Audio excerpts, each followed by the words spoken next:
برکناری سراجدین حقانی از وزارت داخله.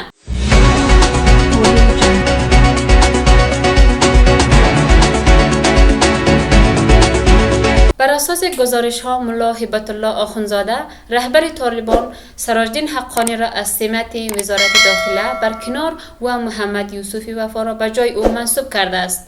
همزمان سراجدین حقانی به عنوان والی خوست معرفی شده است.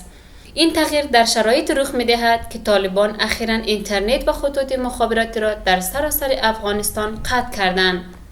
اقدامی که به گفته منابع تنها بخشی از تحولات درونی این گروه است و مسائل مهمتر پشت پرده جریان دارد.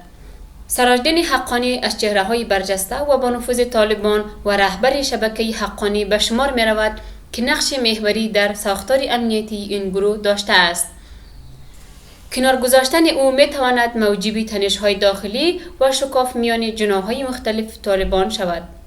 تحلیلگران بر این باورند که این برکناری نشانه از اختلافات عمیق درونی طالبان است و ممکن است آغازگر تحولات بزرگتر در ساختار این گروه باشد. برخی حتی آن را سرآغاز فروپاشی تدریجی امارت طالبان می‌دانند. به نظر می‌رسد افغانستان در آستانه مرحله حساس قرار گرفته که تحولات اخیر به ویژه برکناری حقانی‌ها می‌تواند معادلات سیاسی و امنیتی کشور را دگرگون سازد. Thanks for watching.